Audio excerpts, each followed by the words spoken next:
Ouais. Bonjour, Madame Bérubé.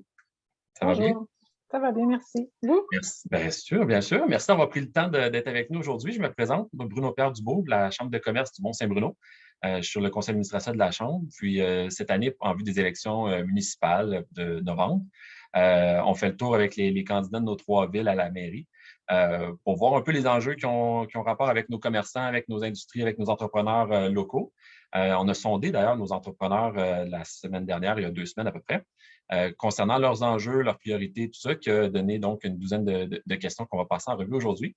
Merci de faire ce test-là. Et puis, donc, c'est vraiment quelque chose, en date d'aujourd'hui, on est le 30 août là, pour situer les gens. Et puis, donc, on est vraiment content d'avoir la Chambre et puis Mme Bérubé pour Ensemble Saint-Bruno avec nous aujourd'hui. Donc, pour débuter, grosso modo, c'est juste passer par un petit, décrire le parcours personnel, professionnel, comment vous en êtes arrivé à devenir candidate à la mairie de Saint-Bruno, puis évidemment, pourquoi vous voulez vous impliquer aujourd'hui. Ben, d'abord, merci de l'opportunité. Hein. Vous savez, avec la pandémie, on sait que les événements grand public vont être pas mal plus compliqués. Et souvent, en campagne électorale, c'est une très bonne façon d'aller réseauter, d'aller faire valoir ses idées, d'aller rencontrer les gens. Alors, merci beaucoup à la Chambre de commerce d'avoir initié cette Plaisir. belle idée de rencontre. Ça nous permet d'échanger, de se faire connaître. C'est fantastique. Merci. Mon parcours, en fait, moi, j'ai une formation en sciences. Je suis une scientifique de formation. Là. Mes études universitaires sont en sciences appliquées. J'ai fait une maîtrise en sciences de l'environnement, en gestion aussi de l'environnement. Donc, je pointe le fait qu'il y a le mot gestion aussi dans mon diplôme parce que c'est multisectoriel. On devient des gestionnaires avec cette formation-là. Et j'ai donc assuré quelques postes en gestion depuis le début de ma carrière. La politique municipale, ça arrive un peu par le côté. Ce n'était pas quelque chose qui était dans mon parcours personnel. Moi, j'ai élevé une famille de 3 enfants et j'avais une sensibilité au niveau de la protection des boisés qui m'ont amené à faire de la politique municipale. Alors, les dossiers que j'ai eu à mener au début de ma carrière de politicienne, ça on peut dire, c'est pas une carrière, mais enfin, mon parcours, Quand même. c'est des enjeux environnementaux, mais j'avais les compétences pour faire ça aussi. C'est sûr que j'ai appris beaucoup dans d'autres sphères municipales parce que ça fait quand même 8 ans que je suis conseillère municipale. Alors, j'ai eu beaucoup de dossiers en lien avec les travaux publics, le génie, en lien avec la mobilité, la circulation, tous les grands enjeux de développement économique aussi. On finit par toucher à tout quand ça fait 8 ans qu'on est là. Fait que je me suis bâti une expertise municipale au fil des années. Donc, mon parcours professionnel n'était pas nécessairement tracé pour m'en aller là. Je ne pense pas qu'il y ait de parcours professionnel qui nous forme pour faire ce genre de travail-là. Je pense qu'il y a surtout des compétences personnelles, je dirais, qui nous permettent d'être de meilleurs candidats aux élections municipales. Il faut être empathique. Hein, l'empathie, c'est une belle qualité pour les gens qui veulent faire de la politique municipale parce qu'il faut être capable d'écouter, il faut être capable d'aller vers les gens et d'entendre ce qu'ils ont à dire et d'essayer de trouver des solutions aux problèmes. Alors, moi, je pense que je suis bien en selle pour faire ce genre de travail-là, pour être mairesse. J'ai ces qualités-là et je suis surtout en quête de solutions. Il y a toujours une solution à un problème. Il faut regarder les paramètres. Alors là, ma formation de science, de scientifique revient à l'avant-plan. Il faut analyser tous les paramètres avant de prendre des décisions. Je suis extrêmement calme et je ne suis pas du tout quelqu'un qui va prendre des décisions dans la précipitation. Alors, je préfère étudier les dossiers correctement, voir s'il n'y a pas des ombres et des angles morts avant de poser un geste. Alors, je pense que ça me définit assez bien. Je ferai juste une note sur le fait que je suis aussi une spécialiste en économie circulaire. Peut-être qu'on aura l'occasion de définir ce que c'est. C'est pas tout le monde qui sait ce que c'est l'économie circulaire, là, mais en tout cas, je pense que c'est un... Si vous voulez prendre une seconde, il n'y a pas de trouble si vous le Ah ben, définissez. Parce que moi, ça OK. m'intéresse. Très rapidement, là, OK. notre économie en ce moment est linéaire, hein, c'est-à-dire OK. qu'on consomme des ressources, on extrait des ressources, on les transforme, on les consomme, on les jette. Alors, vous Oui. voyez, là, c'est un long fil linéaire. Alors, quand on inscrit de la circularité dans notre économie, on fait en sorte que les ressources restent en mouvement. Alors oui, le recyclage, ça fait partie de l'économie circulaire, la réutilisation, ça fait partie de l'économie circulaire, l'économie collaborative, ça fait partie de nos mesures d'économie circulaire. Moi, j'ai une spécialité en économie circulaire. Bien d'être content de l'avoir appris. Voilà, c'est logique aussi. Ça trace mon parcours. Parfait. Puis, de manière générale, là, pour vous, l'importance des commerces et industries aussi dans la vision de la ville. Puis, je sais que vous êtes, vous avez glissé un mot tantôt, vous êtes actuellement élu, là. Pas comme mairesse, évidemment, mais vous êtes actuellement au conseil municipal. Donc, la vision de la ville actuelle, l'importance des commerces actuellement, puis versus qu'est-ce que vous, la tendance que vous voulez que ça prenne là, dans un mandat d'ensemble Saint-Bruno. Écoutez, moi, je pense que tous les commerçants doivent être des partenaires du milieu. Une ville sans ses commerces n'a pas de cœur commercial, n'a pas de cœur qui bat. Ça ne fonctionnerait pas. Pour moi, là, je pense qu'il faut absolument qu'on établisse un dialogue très facilitant avec l'ensemble des commerces, la Chambre de commerce, tous les organismes du milieu. Il faut que ça devienne facilitant, mais aussi il faut formaliser les discussions. Il faut qu'on trouve une façon de se rencontrer sur une base régulière pour échanger sur les différents dossiers qui sont communs. Pour moi, c'est un partenaire et un partenaire incontournable. J'ai souvent en tête des villes qui ont laissé leur cœur villageois se dévitaliser complètement.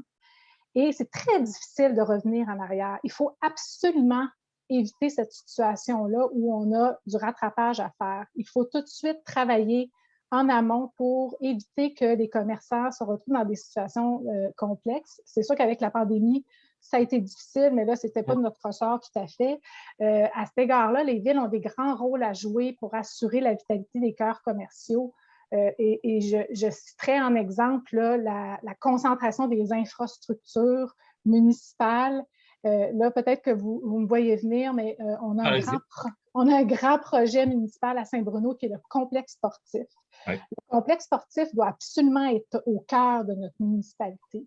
Moi, j'ai mené un combat l'année passée. J'ai fait une campagne avec mon collègue Vincent Fortier. On a fait une campagne qui s'appelait Au cœur de Saint-Bruno. Je ne sais pas si ça vous dit quelque chose. Au cœur de Saint-Bruno. C'est des cartons qui ont été distribués dans l'ensemble des résidences de la municipalité. Pourquoi on a fait ça? Il y avait deux raisons principales. La première, c'est qu'on voulait assurer la vitalité des commerces du centre-ville. Si on prend une infrastructure de ce type-là, qui coûte plusieurs dizaines de millions de dollars et qu'on l'amène en périphérie de notre cœur villageois, les gens vont aller faire toutes sortes d'activités. Hein. Ce n'est pas juste une piscine, c'est un complexe sportif. Alors, il y a de nombreux services municipaux qui sont desservis dans cette bâtisse-là. Et ils ne vont pas aller faire du commerce au centre-ville pendant le moment où ils seront là. On l'a connu avec le centre Marcel Dulude. Ça a été une erreur de construire le centre Marcel Dulude complètement excentré du centre-ville. Les gens n'ont pas tendance à aller prendre un bon repas au centre-ville avant d'aller écouter un spectacle. Et la deuxième raison pour laquelle c'est important de construire ce genre d'infrastructure-là sportive au cœur des collectivités, c'est qu'on dessert aussi les populations vulnérables. Il faut comprendre qu'une municipalité, hein, une industrie de service, si on veut, et on doit toujours penser à tous les gens qui sont les plus vulnérables, les gens qui ne sont pas capables de se déplacer, les gens qui n'ont pas les moyens, les personnes aînées. Il y en a beaucoup qui n'ont plus de voiture non plus, et il y en a qui auraient aimé pouvoir se déplacer pour se rendre dans un complexe sportif municipal payé avec leurs taxes. Qui soit accessible. Fait que ça, c'est les deux raisons pourquoi on a mené ce combat-là, mais ça m'amène vraiment à parler de l'importance des décisions municipales en lien avec le soutien au commerce. Ça, c'est une décision qui a un grand impact sur le développement économique, le soutien au commerce. Alors, ça fait partie des choses qu'il faut prendre en considération. Moi, je pense qu'il faut être des partenaires du milieu. Il faut avoir un bon dialogue, toujours ensemble, et travailler tous les dossiers. Bien d'accord pour ça, cette partie-là. Au niveau du taux de taxation, c'est sûr, nous, c'est une préoccupation qui est revenue souvent, là, soyons francs, sur le commercial industriel là, pour les prochaines années. Si vous étiez élu, là, comment vous voyez la tendance, par exemple, au niveau des... Je vais parler des charges fiscales en général de la ville, là, pas juste nécessairement le taux de taxation Vous êtes à quelle question, vous, là? Tu me sens que j'avais d'autres. Troisième. OK. Troisième. Ouais, je me souviens que j'ai pris des notes sur le taux de taxation. Puis juste, est-ce que pour vous, vous voyez une tendance qui va être sensiblement la même à ce qui est actuellement? Est-ce que vous voyez une hausse, une baisse? Comment vous voyez ça à moyen terme?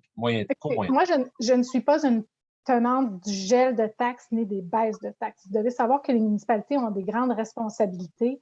On a des engagements financiers à long terme, on a des conventions collectives à respecter. Et quand on gèle les taxes, on se précipite dans l'avenir. Là, on se met les pieds dans les plats. Il y a eu de nombreux exemples à cet égard-là. De nombreuses municipalités se sont retrouvées en difficulté après avoir procédé ainsi.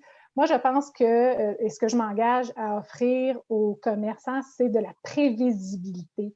Alors, il faut absolument que notre taux d'indexation ne soit pas très loin du taux d'inflation. Il faut donc convenir de cela à l'avance pour pas que les commerçants se retrouvent avec des hausses fulgurantes ou même les résidences ou les industries.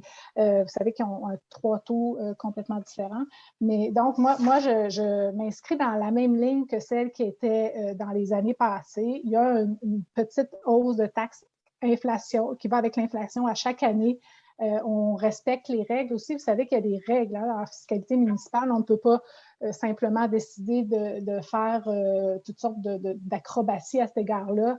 Il y a des coefficients qui doivent être respectés aussi entre les différents taux de taxation. Donc, moi, je suis tenante de légère augmentation qui est en lien avec l'inflation à chaque année. Super. On trouvera d'autres façons de vous aider. Ben, en fait, la quatrième question, c'est un peu ça aussi. Je vais faire du pouce sur votre commentaire parce que, dans le fond, au niveau des aides et initiatives, là, particulièrement communication et marketing, je sais qu'il y a eu une campagne d'achat local qui a été faite pendant la pandémie, tout ça. Est-ce que pour vous, comment on fait pour aider les citoyens, dans le fond, des Montarvillois à connaître, leurs commerçants locaux, puis à les encourager aussi également? Oui, moi j'ai beaucoup aimé cette campagne-là. Je pense que ça a été très, très apprécié des citoyens. Hein. Ils ont bien embarqué. Les commerçants aussi nous ont dit qu'ils avaient apprécié la formule. Je ne sais pas s'il faut la refaire. Peut-être que ce serait une bonne idée de la refaire encore, mais il y a d'autres façons aussi d'aider. Vous savez, on a fait faire un diagnostic pour la relance économique. On a une étude qui a été commandée par la Ville pour aider justement à la relance de notre cœur commercial. Il y a plein de choses qui émergent de ça, dont animer, augmenter l'attractivité du centre-ville, amener des gens au centre-ville. Encore là, on y revient. Hein. Il faut amener les gens dans notre cœur villageois pour qu'ils puissent développer des réflexes de venir dans les commerces. Il y a plein de réponses qui me sont venues en tête, mais encore là, je vous dirais, il faut qu'on établisse un dialogue puis qu'on formalise nos échanges pour qu'on s'assure que ce n'est pas la Ville qui prenne les décisions en vase clos. Il faut absolument que la Ville et la Chambre de commerce travaillent main dans la main de façon plus rapprochée. Je ne suis pas en mesure de qualifier les rapports dans les dernières années, mais soyez assurés qu'une fois mairesse, il va y avoir un dialogue qui va être plus régulier. Bon, j'ai en tête le bottin municipal. On a un outil de bottin municipal qui est hébergé sur le site. Est-ce que c'est le bon endroit pour héberger un tel bottin? Est-ce que spontanément, un citoyen qui cherche réponse à savoir si tel ou tel commerce vend tel ou tel produit va comme avoir le réflexe d'aller sur le site de la municipalité? Je n'en suis pas certaine. Je pense qu'il faut peut-être se pencher là-dessus pour voir si c'est la meilleure façon. Par ailleurs, je sais que vous avez été durement touché par le commerce électronique. En fait, ça date d'avant la pandémie. Ouais.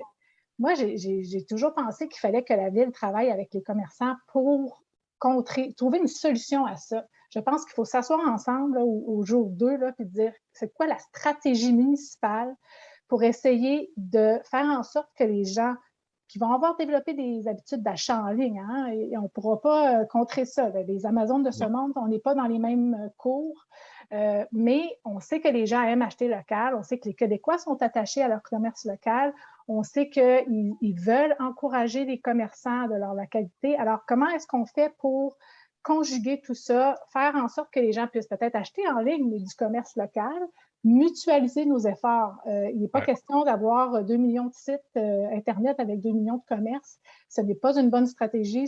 On va juste disperser nos énergies. Quel rôle la Ville peut-elle jouer là-dedans pour accompagner la Chambre de commerce, pour donner du support, mutualiser les efforts et faire en sorte que vous soyez plus présent en commerce électronique? Moi, c'est quelque chose que je pense qu'on doit faire. Il y a beaucoup de commerçants qui ont été obligés aussi d'évoluer super vite dans ce secteur-là avec la pandémie. On passe au restaurant, c'est sûr. On a une question sur les restaurateurs d'ailleurs tantôt, mais les restaurants, mais même aussi n'importe quel commerce, ont été obligés de se bâtir une boutique en ligne. Puis on n'est pas tous des informaticiens, là.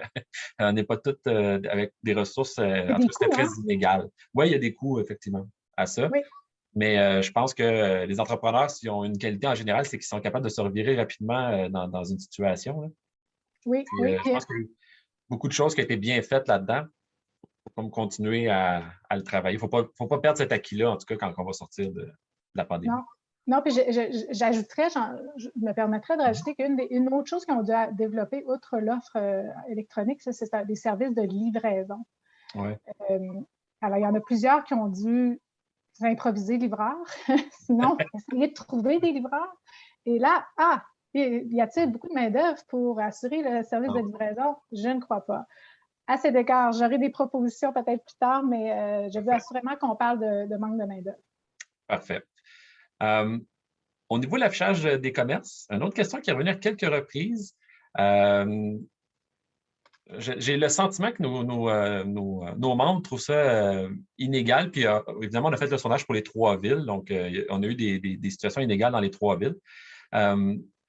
Comment on fait? En fait, la question, je vais vous la poser selon la façon qui est écrite, mais il est souvent compliqué d'afficher d'autres choses que le nom commercial, par exemple des marques vendues, des produits en particulier. Comment on peut s'assurer d'avoir une belle visibilité de nos commerçants, mais en même temps de ne pas compromettre l'esthétique aussi de nos centres-villes, puis on pourrait dire la ville au complet, hein, parce qu'il ne faut pas que ça devienne non plus quelque chose de chaotique. Je ne pense pas que c'est ça le but. Puis en même temps, si j'ai un produit à vendre, j'aimerais être capable de l'afficher comme il faut. Comment trouver là, le juste milieu entre ça? C'est une préoccupation qui est exprimée, je dirais, sur une base régulière. Je me souviens qu'on a déjà quand même assoupli les règlements en lien avec l'affichage. Vous avez raison, là, la limite à ne pas franchir, c'est la tolérance à l'esthétique. Bon, moi, je veux que ça soit beau.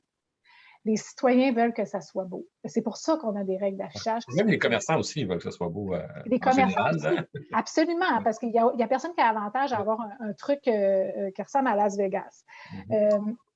Moi, je vous dirais, mon premier réflexe, ça serait j'aimerais ça m'asseoir avec les gens qui ont cette préoccupation-là, parce que j'ai de la misère à saisir vraiment. Ça revient constamment. Et comme je vous dis, on a déjà assoupli. Les membres des comités consultatifs en urbanisme qui siègent sur les demandes d'affichage sont déjà très au fait qu'il ne faut pas trop être contraignant envers les commerçants, surtout quand ils travaillent fort sur des projets d'affichage, ils déposent des projets, c'est complexe, ils demandent des permis, tout ça. Il faut les accompagner là-dedans. Moi, je pense qu'il faut que la municipalité soit proactive pour répondre aux questions. Pour baisser le niveau de stress par rapport à ça. Je me demandais peut-être qu'il y a lieu d'avoir un espèce de service de clavardage. Je regarde la Caisse populaire des jardins, quand on est une entreprise, on a une espèce de kiosque prioritaire là, qu'on peut se Puis là, tu passes devant tous les citoyens qui sont là et qui attendent, mais peut-être qu'il y a lieu de faire quelque chose comme ça au niveau des services de l'urbanisme. Est-ce qu'il n'y aurait pas un guichet unique pour les entreprises, une porte d'entrée facilitante pour leur permettre d'avoir les réponses à leurs questions? Mais peu importe, ça c'est quelque chose qui est assez facile à mettre en place, je vous dirais, mais surtout, moi, j'aimerais ça rencontrer les gens qui ont cette préoccupation-là pour mieux comprendre. Puis après ça, s'il y a lieu d'assouplir les règlements, bien là, on fait une vraie refonte qui répondra à leurs interrogations, tout en gardant l'esthétique. C'est ça, ça va être une préoccupation constante, mais est-ce qu'il y a moyen d'arrimer tout ça? Il faut se parler. Je pense aussi qu'il y a un manque de connaissances aussi là-dedans, souvent, de l'entrepreneur. C'est sûr que quand on arrive avec les plus grandes entreprises, souvent, ils ont des gens qui s'occupent de ça pour faire des permis, les demandes de permis dans les villes. Quand c'est des franchises, je pense beaucoup aux commerçants du promenade Saint-Bruno, par exemple, pour eux autres, ils ont des gens qui s'occupent de ça, qui sont habitués avec ça. Quand tu as un monsieur et une dame qui ouvrent un restaurant, ben, eux, ils n'ont pas ces connaissances-là, puis des fois, peut-être qu'ils ont de la misère à accéder à cette connaissance-là, puis ils arrivent devant le fait accompli que le permis est refusé au bout. C'est peut-être un. Non, c'est frustrant. Il y a de la communication là-dedans, c'est sûr. Oui, puis moi, je serais assez tenante d'assouplir les règles quant à l'occupation de l'espace public pour installer des terrasses, des kiosques, parce que, encore là, pour moi, ça atteint l'objectif d'animer nos rues commerciales. On n'en a pas juste une, hein, on en a quelques-unes. Et donc, moi, je pense qu'on doit avoir cette réflexion-là. Comment on fait pour avoir des règles, assouplir les règles? On avait essayé pendant la COVID, mais je pense qu'on peut pérenniser ces mesures-là pour permettre les kiosques et l'affichage. Et si les kiosques, si on a des craintes par rapport à l'esthétique, mais il s'agit de normer les kiosques. Hein? S'ils sont tous de la même couleur ou je n'en sais rien, là, mais il y a peut-être moyen d'atteindre les deux objectifs. C'est beau et ça permet plus de visibilité pour les commerces. Parfait. De manière générale, là, comment voyez-vous le rôle d'une ville comme Saint-Bruno, par exemple, pour soutenir les petits commerçants? Puis on parlait particulièrement des entreprises en débarrage. On sait que la première année, souvent, c'est l'année où ça passe ou ça casse. Là. Il y a des entreprises, on dit souvent que si elle fait 1 an, elle va faire 10 ans. Là. Donc, comment on fait pour que les jeunes poussent, mais surtout les petits commerçants, là, soit des fois qui sont à la maison, faire la transition d'un travailleur autonome à louer un local, puis tout ça. Comment on fait pour aider nos commerçants qui commencent? Moi, je dirais vous touchez un point sensible parce que moi, j'ai souvent eu cette préoccupation-là. On a souvent des gens qui viennent vers les élus qui nous disent, écoutez, c'est cher les locaux. J'aimerais ça j'aimerais ça avoir un point de vente. Je ne trouve pas de local, mais ceux qui sont disponibles sont grands et ils sont chers. Je ne peux pas me permettre, tout simplement. Même s'il y a des bons programmes d'aide à l'entrepreneuriat, même au niveau provincial, ça ne suffit pas. Vous avez la réponse est dans votre question numéro 9, en fait. Oui, on parle des locaux. Oui. Ça, c'est génial. Ouais. J'adhère à ça à 100%. On peut très bien réglementer. Ça fait partie des pouvoirs que les villes peuvent mettre en place, des pouvoirs que les villes ont. Réglementer au niveau de la superficie des locaux, j'adore l'idée. Moi, je pense qu'il faut mettre ça en place tout de suite pour permettre aux jeunes entrepreneurs d'avoir accès à des locaux. Il y avait d'autres petites idées, mais qui sont de moins grande envergure que celle-là. Moi, je pense que ça donnerait vraiment un élan de faire ça. Peut-être que je rêve en couleur, mais en tout cas, je pense que ça vaut la peine d'essayer, ça, c'est certain. Est-ce que dans notre marché public, est-ce qu'on n'aurait pas la possibilité d'offrir un espace, en alternance pour des nouveaux entrepreneurs à chaque marché public? C'est une très belle tribune. Ça fonctionne bien, le marché public aussi. Une belle... Oui, puis il y en a une jeune entrepreneur qui est là, Tree Monkey, je me souviens plus de son nom, j'ai acheté ses chandelles, là, elle fait de la vente en ligne, elle transforme chez elle à la maison, elle loue un kiosque au marché public, c'est une excellente tribune, mais moi j'ai pensé que peut-être qu'on pourrait offrir systématiquement un espace dédié à un jeune entrepreneur qui se fait connaître à chaque semaine, un différent. C'est un petit geste, mais peut-être que ça peut rendre service, mais certainement la réglementation au niveau de la superficie, je pense que ça fait partie de la solution. Au niveau, on a parlé pas mal du centre-ville, mais on va, spécifiquement, là, évidemment, pour nos commerçants, le centre-ville de Saint-Bruno est quand même primordial, là, puis le principe d'achat local. Qu'est-ce que, pour vous, là, le centre-ville, qu'est-ce qui, à court et à moyen et à long terme, c'est quoi son développement? Où est-ce qu'on devrait aller avec le centre-ville, même si actuellement, on le sait, il y a des travaux actuellement, on a le COGIR, évidemment, qui se bâtit actuellement. Fait qu'il y a quand même eu plein de développement. Mais où vous voyez ça à moyen terme dans le cas d'un mandat d'Isabelle Bérubé? Ben, écoutez, d'abord, il faut absolument assurer la vitalité des commerces. Quand on lit les études et qu'on s'intéresse à comment faire pour assurer la vitalité des centres commerciaux, là, des petits cœurs villageois, pas des centres commerciaux au terme des promenades Saint-Bruno, mais vraiment des petits cœurs commerciaux, des commerces de proximité, il faut vraiment attirer les gens, hein, augmenter l'attractivité. Moi, je pense que ça passe beaucoup par l'animation. La Ville a déjà mené plusieurs initiatives à cet égard-là. Est-ce qu'il y a moyen de faire différent? Est-ce qu'il y a moyen de faire plus? Moi, j'aimerais ça entendre la Chambre de commerce là-dessus. Est-ce que ça a été apprécié? Est-ce que vous voyez une différence? Parce que c'est vraiment une des mesures qui est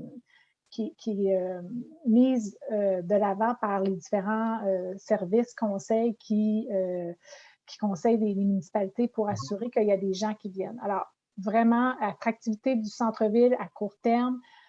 Bon, ça passe par une offre, comme je disais, en art et culture, c'est très, très bon. Il faut aussi assurer une mixité dans l'offre d'habitation. Hein. Moi, je suis tenante d'une densification douce du centre-ville. Attention, là, la distinction est importante. Quand les gens entendent le mot densification, ils s'imaginent tout de suite qu'on pense à des tours de 17 étages. Ce n'est pas ce qu'on aura à Saint-Bruno. Hein? On a déjà eu de la misère avec Cogir, fait qui s'intègre très bien par ailleurs, je pense. Donc, il faut y aller avec une densification douce, à la hauteur de ce que les gens peuvent accepter. Mais il faut certainement amener plus de gens à vivre dans le centre-ville. Il y a beaucoup de résidents qui veulent vendre leur maison, mais qui veulent rester à Saint-Bruno.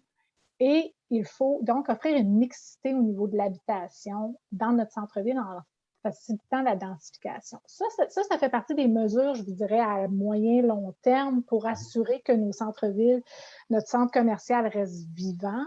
À court terme, tout ce qui est animation, c'est évident que ça doit rester. Mutualisation des services. Bon, il faudrait élaborer un plan d'action, en fait. C'est ce qu'on devrait faire tous ensemble. Encore là, je reviens à la main tendue. Je ne pense pas que la Ville doit travailler ça en vase clos. Vous êtes des partenaires, donc il faut s'assurer d'adopter un bon plan d'action pour assurer, comme vous dites, à court, moyen, long terme, avec des échéances et des cibles à atteindre pour chaque année. Moi, je pense que c'est quelque chose qui doit être fait. Merci. Puis pour faire un peu de pouce sur les secteurs commerciaux de la Ville, mais on va intégrer peut-être les promenades de Saint-Bruno à cette discussion-là.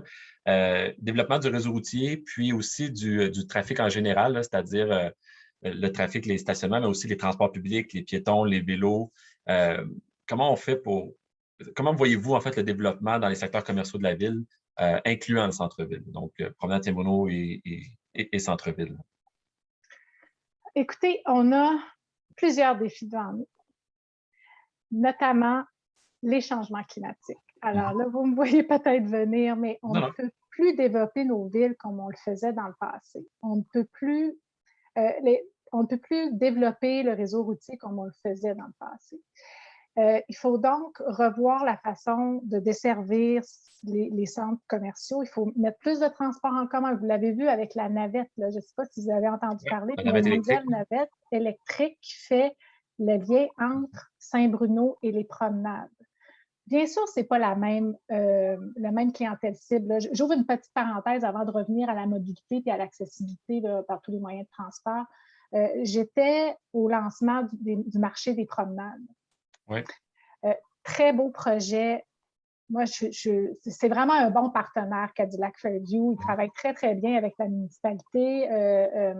Puis, bien sûr, une des questions qui nous vient en tête, c'est, mon Dieu, comment est-ce que ça va affecter les commerces de proximité? Est-ce que les gens ne vont pas plutôt aller manger là plutôt qu'aller manger dans les petits restaurants du cœur villageois? Tout de suite, c'est la question qu'on se demande, mais bien vite, on m'a rassuré et on m'a dit, écoutez, Mme Bérubé, on ne pense pas que ça va être la même clientèle. Les gens de Saint-Bruno sont attirés par nos commerces à cause du lien social qu'ils créent avec les commerçants, parce qu'ils rencontrent là des gens. D'ailleurs, c'est une des choses qui nous a frappé avec la COVID, c'est-à-dire que les citoyens de Saint-Bruno, ce qui les a plus fait mal, ce n'est pas leur portefeuille. Hein. On s'est quand même bien sorti de la crise pandémique au niveau des citoyens. Je ne parle pas des commerces. Au niveau, les salaires continuaient à rentrer. Les gens ont juste transité vers des modes de travail à la maison.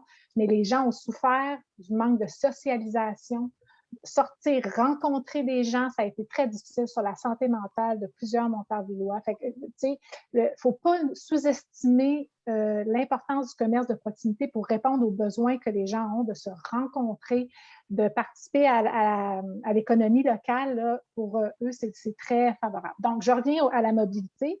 C'est une longue parenthèse. Non, mais c'est correct, c'est bon. Donc, le centre-ville de Saint-Bruno, on va toujours avoir besoin des voitures. Hein. Là, je veux vous parler de climat, là, mais c'est évident que la voiture va toujours avoir sa place. Quelqu'un qui s'en va chercher, remplir ses bouteilles de savon en vrac chez Laluma, puis qui s'en va chercher, je ne sais pas combien de livres de savon, des kilos de savon, a besoin d'une voiture pour transporter ses trucs. Quelqu'un qui s'en va à l'épicerie faire la commande la semaine, il a besoin d'une voiture pour aller faire ses trucs. Mon idée, ce n'est pas d'éliminer complètement la voiture. Là. Tout le monde comprend que la voiture, on va essayer de transiter vers des voitures électriques, mais la voiture va toujours avoir sa place au centre-ville. Maintenant, il est démontré, des études partout en Amérique du Nord, je ne parle pas nécessairement de l'Europe, il est démontré que quand on met en place la mobilité active, on attire des gens qui viennent en vélo ou à pied, et ce sont de grands consommateurs parce qu'ils vont faire plein de petits achats le long de leur route. Ce sont les meilleurs consommateurs qu'on ne peut pas avoir. Ce n'est pas des gens en voiture qui vont aller à une place et qui vont se retourner chez eux. Les gens qui magasinent en transport actif achètent, consomment. Ce sont des bons acheteurs. Les artères commerciales ne sont pas sécurisées en ce moment pour le transport actif. Ça nous est demandé depuis des années. Il faut assurer cela. Voyez-vous les familles qui viennent au centre-ville avec des petits chariots à l'arrière, qui croisent des voitures, qui ont toujours le danger de se faire ouvrir une portière. C'est plus du tout dans les exigences du nouvel urbanisme des années 2020.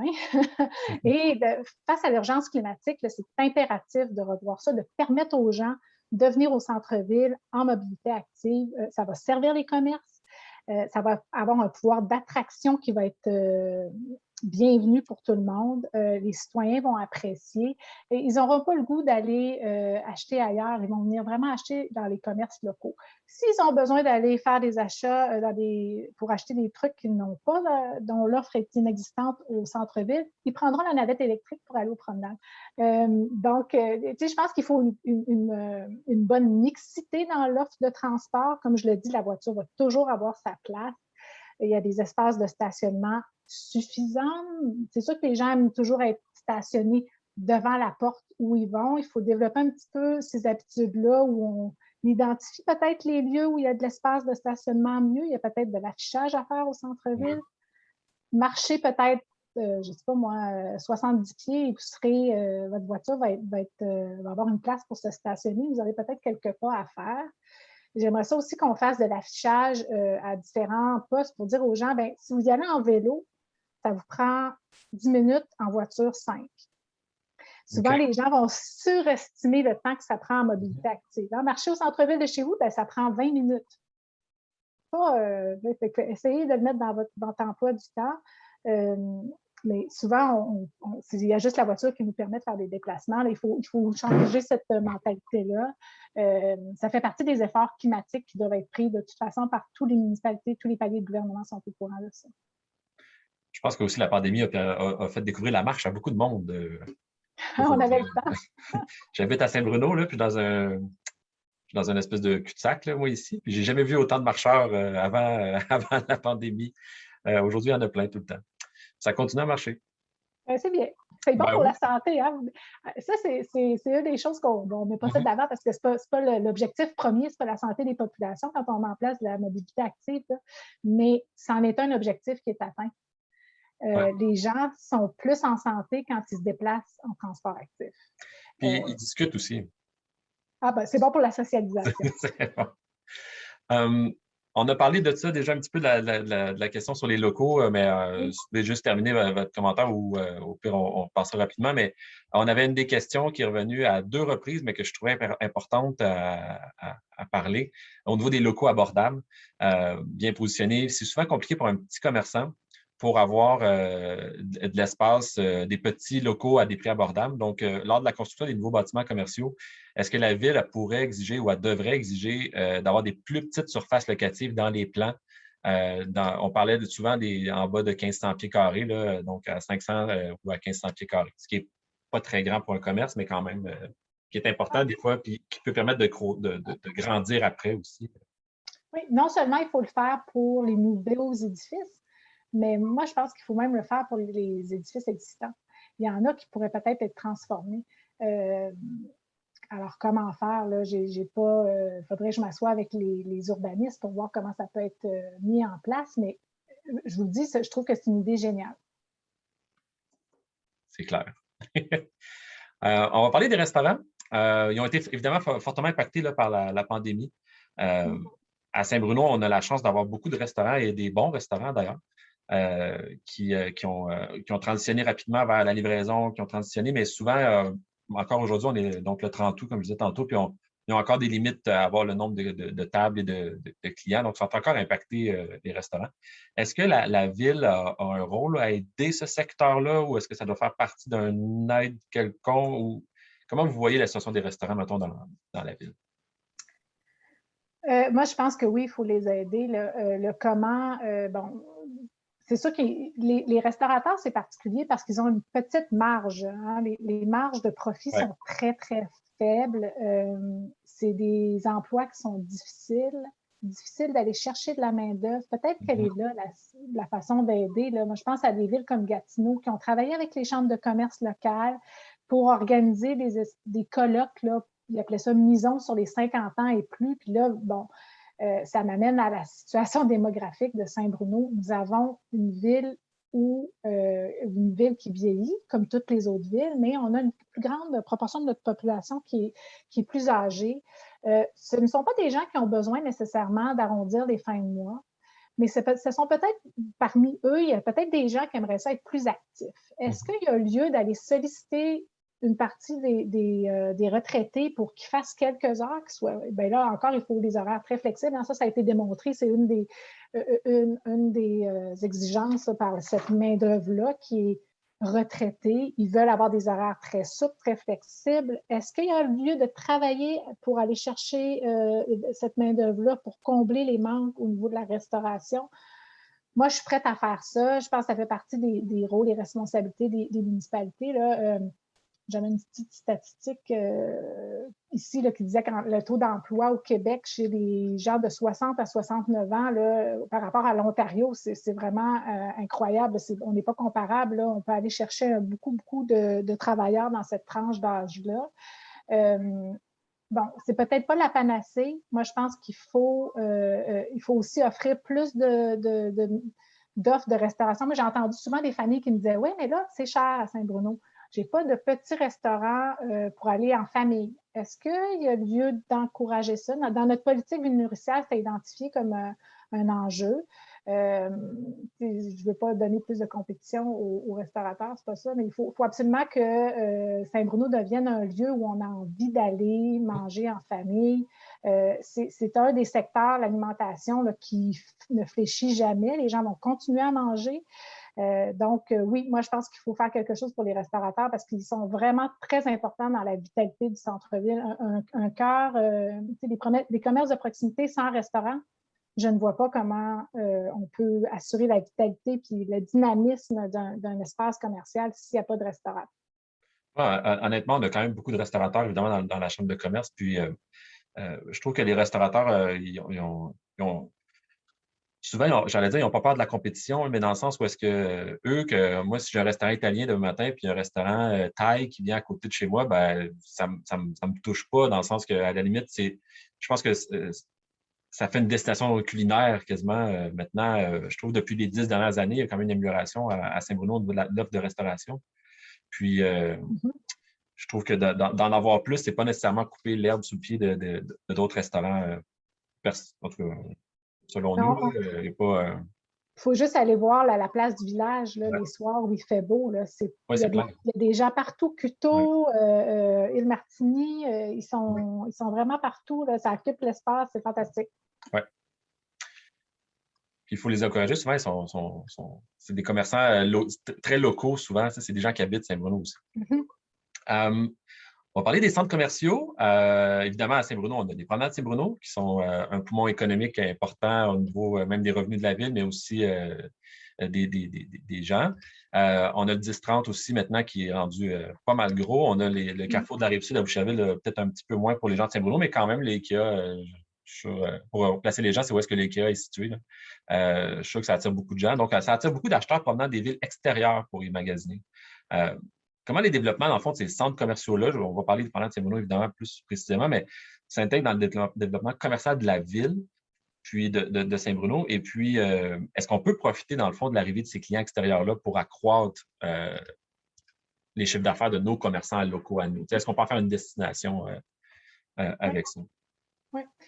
D'abord, je reviens à ce que j'ai dit tantôt. Peut-être que c'est des clientèles complètement différentes, bien qu'il y a des gens qui vont aux deux endroits parce que ça répond à des besoins différents. Les gens qui vont axer plus leur fréquentation des commerces de proximité, c'est vraiment à cause du sentiment d'appartenance au milieu, là, et puis c'est un espace de rencontre, ils aiment ça.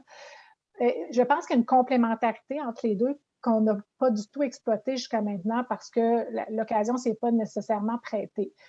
On va développer derrière les promenades. Hein. Les gens ne le savent peut-être pas, mais il y a un grand projet de développement immobilier derrière les promenades, derrière le Home Depot. Là. Donc, il va y avoir des nouvelles personnes, des nouveaux Montarvillois qui vont s'installer dans ces espaces-là. Ils vont avoir tendance, bien entendu, à aller dans les commerces qui vont être leur commerce de proximité. Ça va être les promenades Saint-Bruno. Maintenant, est-ce que ces gens-là, on devrait essayer de les attirer au centre-ville? Moi, je pense que oui. Puis la navette, là, peut-être qu'on pourrait miser là-dessus, cette navette électrique-là qui est fonctionnelle la fin de semaine, pour dire, venez voir votre cœur villageois. On a toujours cette idée-là de les attirer avec des coupons rabais ou peu importe le mode de marketing qu'on met en place. Encore là, ça fait partie du plan d'action dont je vous parlais. Il faut qu'on ait une vision, un plan stratégique pour développer, pour attirer les gens dans notre centre-ville. Fait que clairement, ces gens-là qui vont être un petit peu à l'extérieur de nos quartiers résidentiels plus conventionnels ou plus traditionnels, je dirais, il faut essayer d'aller les chercher. Puis on pourrait même aller un petit peu plus large que ça. Là, il y a les gens de Saint-Hubert qui sont dans ce coin-là, qui vont faire partie du hub aussi, qui va être desservi par le transport en commun. Ils vont avoir une expérience de magasinage complètement différente de celle qu'ils ont au 10-30 ou aux promenades Saint-Bruno. Si on promet à ces gens-là qui vont avoir des espaces sur rue pour manger sur des terrasses en famille, qui vont pouvoir se promener, aller faire les courses à pied, puis ensuite retourner chez eux, ils peuvent très bien venir passer un bon samedi après-midi. Si on a des espaces publics aussi où les enfants peuvent aller, plus d'arbres, des lieux conviviaux. J'ai oublié de parler des arbres tantôt quand je parlais de revitaliser avec les changements climatiques. Il faut penser. Non, mais c'est une évidence. Il faut réduire les îlots de chaleur. Là. Partout où il y a des espaces, des îlots de chaleur, il faut planter des arbres. Ça fait partie des efforts climatiques qui doivent être faits ici. Donc, moi, je pense qu'il y a lieu d'aller chercher des gens pour les amener dans notre cœur villageois. Puis, de toute façon, on ne veut pas avoir des centaines de milliers de personnes. On n'a pas cette capacité-là. Moi, je pense que si on met en place certaines initiatives, là, ça pourrait être très bénéfique pour les commerçants. Pour réfléchir ensemble, par exemple. Moi j'aimerais ça qu'on s'assoie ensemble et qu'on réfléchisse ce plan-là avec la Chambre de commerce. D'avance, ça nous amène sur notre question de finale assez bien. Pour vous, la place de la Chambre de commerce dans votre vision de la ville, évidemment, votre vision future, vous êtes élu. Comment vous voyez le dialogue entre les commerçants, mettons représentés par la Chambre, ou même les commerçants en soi, et l'hôtel de ville? Bon, écoutez, vous faites partie du dialogue, c'est clair. Là. Moi, je pense que vous êtes comme la porte d'accès.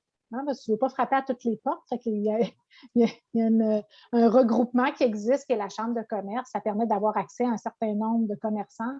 Moi, je pense qu'il faut travailler ensemble. Il faut avoir des plans d'action communs où on s'assure que notre cœur villageois demeure dynamique. Donc, partenaire incontournable, moi, je pense qu'il faut encore une fois normaliser nos rencontres parce que je pense que ça se fait un peu selon les opportunités. Pourquoi il n'y a pas lieu de mettre en place une rencontre statutaire, quelque chose qui ferait en sorte qu'on se tiendrait au courant des dossiers les uns les autres? Moi, je vous vois comme des partenaires du développement économique. Je vous remercie beaucoup, Mme Bérubé. Ça fait Donc, plaisir. Ensemble Saint-Bruno, chef de Ensemble de Saint-Bruno, candidate à la mairie pour la ville de Saint-Bruno. Merci d'avoir pris le temps. Je sais que vos horaires sont chargés. Je sais que vous travaillez aussi. Je sais qu'on a tous des vies. Il y a des campagnes électorales aussi qui vont commencer bientôt. Ça se prépare d'avance. Donc, je sais que probablement vous êtes en préparation de tout ça. Mais ça me fait vraiment plaisir que vous ayez pris le temps.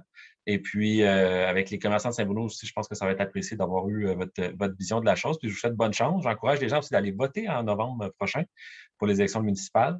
C'est super important. Moi, je trouve que c'est le palier le plus proche des gens, des citoyens. C'est tellement direct.